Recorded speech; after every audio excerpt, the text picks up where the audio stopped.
Can I retire? As a financial advisor, it's probably the most common question I get, and one of the most important questions for me to be able to help clients answer, right? And unfortunately, there's no certainty, but today I'm going to go through a checklist of 7 items that I think you need to be able to go through in order to know for yourself whether you're close to being able to retire, you're there already, or maybe you've got a couple more years you still got to work towards. Okay, now the first question is, usually when people are asking this question, it's before they're 65. Hopefully you're asking this question before you're 65.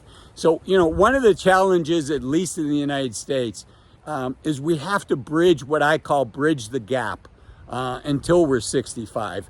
And primarily that has to do with health insurance. Here in the United States, we get our health insurance, most of us get our health insurance through our employer. So can we bridge that gap? If you're 50 years old, 50, you've got 15 years, 15 years until Medicare is going to kick in. So can you bridge that gap? And I have other videos that talk about healthcare in early retirement, but a lot of the tools are expensive. And a lot of the tools aren't going to last for 15 years. So, Cobra is one of the ones that I think makes a lot of sense. Then there's also the exchange. Cobra only lasts for 18 months though. So if you've got 5 years, 10 years, or 15 years to bridge, now you're looking at, what are my other choices? And currently we have the Affordable Care Act, the ACA exchanges. But who knows, one of the challenges with retiring, let's say you're 50, you're taking a leap of faith, and we're going to come back to that on another checklist item, because frankly, there's a lot of leaps of faith that you have to make to retire at 50. And that doesn't mean you shouldn't do it, but it does mean you should be comfortable with it. So what are you going to do for healthcare?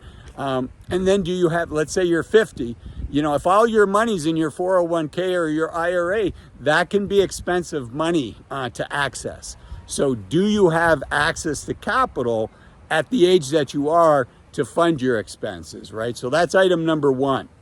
Item number 2 is, do you have a financial plan? I would really, really strongly discourage you from retiring before you have a financial plan. You want to have a game plan and know, what? It's likely that I'm going to be okay. Right? Again, there's no guarantees. We could get hit by a bus tomorrow. But you want to know, your finances are in the ballpark that you have a decent chance of having enough money for the life that you want. And there's all types of lifestyles. Some people are willing to, in order to be able to retire early, they are willing to live on a pretty modest budget. Or, and I have done this, I have lived for extended periods of time overseas. I'm very grateful that I was able to do that. And for some people, that's their retirement plan, is to live someplace that's less expensive so that their money lasts longer. And you can also combine that in some countries with healthcare. You can get healthcare in other countries. This isn't the channel to get information on that. Actually, if you're interested in that, let me know in the comments, and enough of you are. I'll do some research and share that, because I do have some experience because of my traveling and meeting expats from all over the world. So maybe we do that. So, do you have a financial plan? I think you really need to have that in place. And surprises are bad in retirement. So, but the reality is you're going to have surprises in retirement. So can you cope with those surprises? I think that's important. Okay, and part of what a financial plan will tell you is, do you have enough money? And to get a ballpark figure for whether you have enough money, I like to use something called the rule of 25. A lot of folks are familiar with the rule of 4%.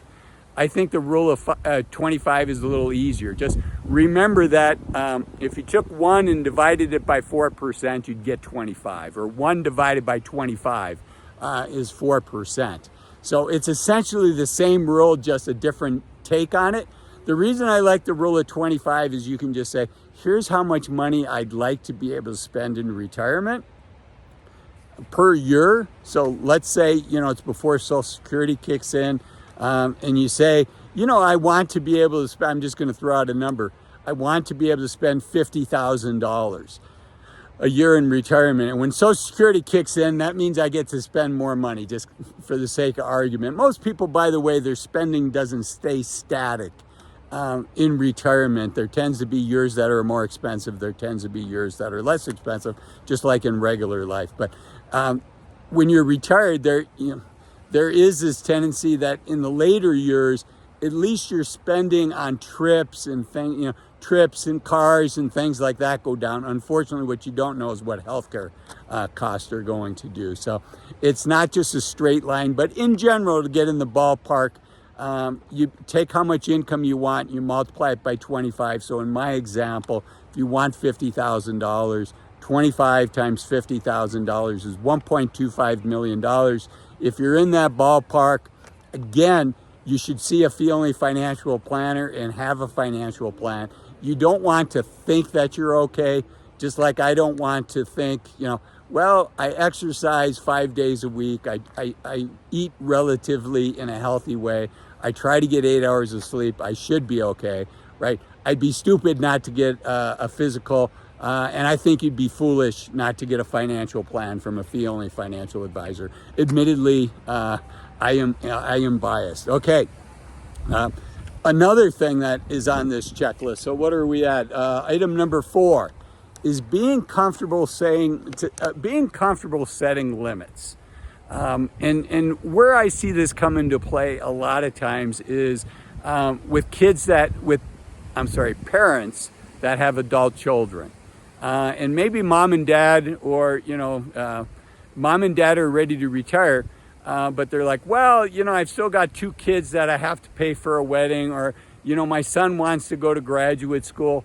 If you can do that, if you want to do that, and you can retire, I think that's great. But I think to give up 5 healthy years of retirement so that you can pay for a wedding, or a couple years of healthy retirement, what are likely going to be your healthiest, most active years, so that you can pay for a big wedding. If that's what you want to do, great. But if you're doing it because that's what your kids want to do, I think a lot of kids would rather that mom and dad or dad or mom or whoever it is was able to enjoy their healthy, active years before they lost their health. So are you okay setting limits and saying, it's time for me to retire, and so here's how much I have budgeted for the wedding. I'm really looking forward to your wedding, but we're not going to do a $50,000 wedding, right? Okay. The other one, and I talked about this earlier, is can you accept uncertainty? Are you okay with surprises? Because there will be surprises in retirement. And oftentimes to retire sooner, it means, here, let me get the light in my face so it's a little bit better. To retire sooner, it means that almost by definition, you're going to have a lower certainty of not running out of money, right? Every year that you work is one less year that you have to take money out of your retirement account. Every year that you work is one less year that your retirement plan has to fund. And I've had a couple people, either in the comments or my clients, say, and every extra year you work is another year of stress, so it reduces your life expectancy. Hopefully you're not in that situation, but I do think there's some truth to that, unfortunately. Okay, let's keep going with this checklist.